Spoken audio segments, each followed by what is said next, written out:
और double entry है।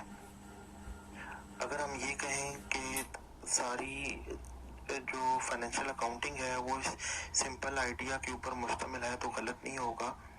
Accounting के दो एस्पेक्ट्स हैं और इनको हम रिप्रेजेंट करते हैं कि एसेट्स के साथ, और दूसरा जो है इन एसेट्स के अगेंस्ट जो है जो क्लेम्स हैं उनको। और इसको अगर हम इक्वेशन फॉर्म में शो करें तो इस तरीके से होगी, assets is equal to liabilities plus owners equity. Assets तो किसी भी कंपनी के इकोनॉमिक रिसोर्सेज होते हैं और इसके अंदर जो है वो तमाम किस्म की प्रॉपर्टी जैसे कि building, machinery, stock, motor vehicle, computer, ये शामिल होते हैं। और इसी तरीके से जो है कस्टमर्स को जो है हमने क्रेडिट के ऊपर जो सेल की है तो जो डेटर्स हैं वो और कैश एंड बैंक बैलेंसेस शामिल होते हैं। उसके बाद लायबिलिटीज जो है ये क्रेडिटर्स के क्लेम्स होते हैं और इसके अंदर जो है जो आइटम शामिल होती हैं उनमें एक जैसे कि हमने किसी सप्लायर से जो है वो गुड्स जो है वो परचेज की हैं लेकिन उनके लिए अभी तक हमने पेमेंट नहीं की। और इसी तरीके से एक्सपेंसेस जो हैं जिनका हमने बेनिफिट उठाया है और उनके लिए भी पेमेंट नहीं की, जैसे यूटिलिटी एक्सपेंसेस, सैलरीज वगैरह। और इसी तरीके से जो कंपनी ने बैंक्स वगैरह से लोन्स लिए हैं या लीजिंग करवाई है तो वो इसमें शामिल होते हैं। और उसके बाद ऑनर सिक्योरिटी है जो कि जो बिजनेस का ऑनर है उसका क्लेम होता है। तो ये क्वेश्चन जो है ये बताती है कि हर ट्रांजैक्शन का जो है वो ड्यूल एस्पेक्ट होता है और इसी ड्यूल एस्पेक्ट को जो है इस रिलेशनशिप को जो है हम शो करते हैं इस अकाउंटिंग इक्वेशन की फॉर्म में। और ये किसी भी ट्रांजैक्शन के बाद जो है ये इक्वेशन हमेशा इक्वल होती है। राइट हैंड साइड जो है लेफ्ट हैंड साइड के हमेशा इक्वल होता है।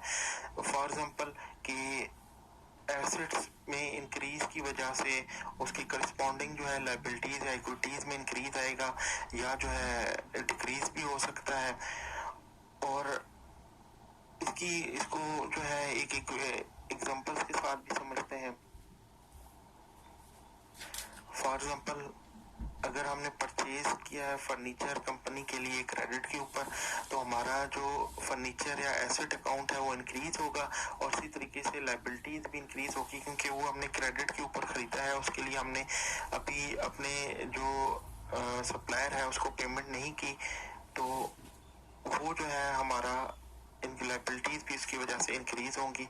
और जब हम जो है उस फर्नीचर के लिए पे कर देंगे तो हमारा कैश या बैंक जो है वो डिक्रीज हो जाएगा और इसी तरह लायबिलिटीज भी जो है डिक्रीज हो जाएंगी। इसका मतलब है कि हर एक डेबिट का एक करस्पॉन्डिंग इक्वल क्रेडिट होगा और ये इक्वेशन हमेशा जो है वो बराबर ही रहेगी।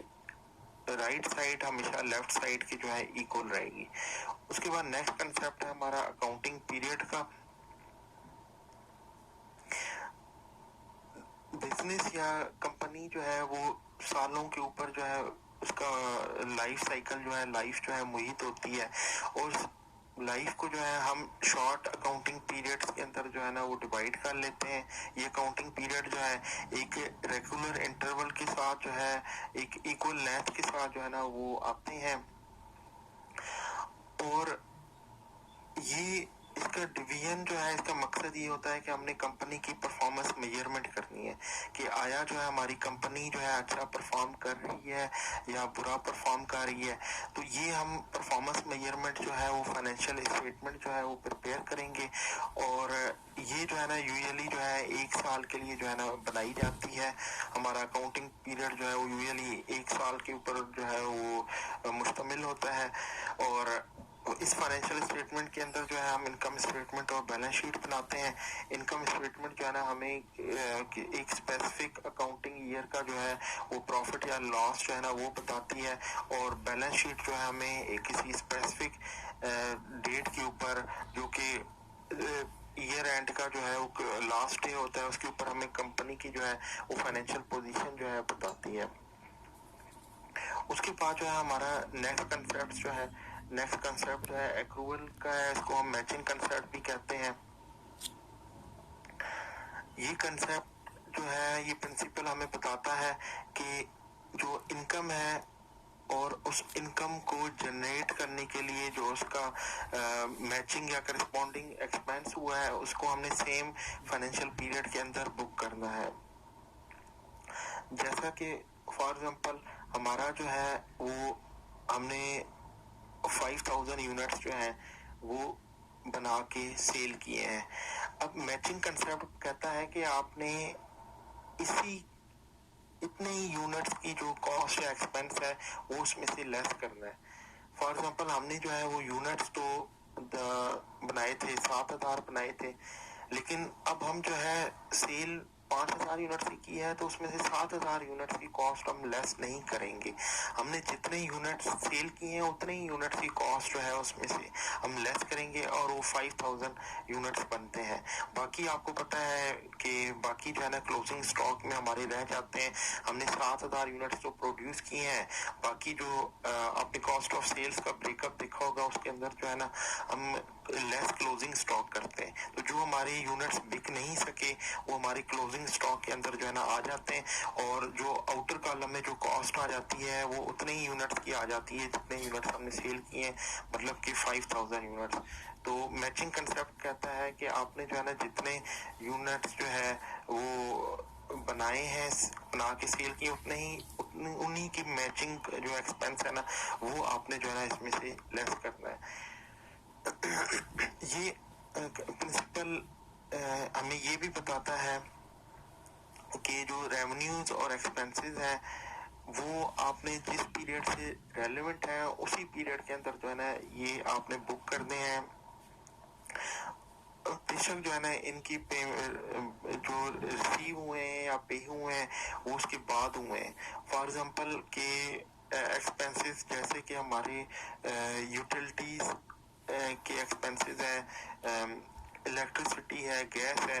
अब हम इलेक्ट्रिसिटी और गैस तो एक मंथ के अंदर उसका बेनिफिट लेते हैं, उसको यूज करते हैं, लेकिन उसके जो बिल्स हैं वो हमें नेक्स्ट मंथ में आते हैं, उसकी पेमेंट भी हम नेक्स्ट मंथ में करते हैं। तो ये अकाउंटिंग प्रिंसिपल जो है वो हमें बताता है कि हमने जो है ना जिस महीने में किसी चीज का बेनिफिट उठाया है तो उसको उसी महीने के अंदर उसकी जो है ना वो हमने बुक करना है, और एक्रूवल बेस पे बुक करना है, उसकी जो है ना हमने प्रोविजन रखनी है। और इसी तरीके से जो है वेजेस या सैलरीज होती हैं, वो आपको पता है कि एक महीने के अंदर हम सर्विसेज देते हैं, उससे नेक्स्ट मंथ के अंदर जो है वो हमें जो है ना शुरू की तारीखों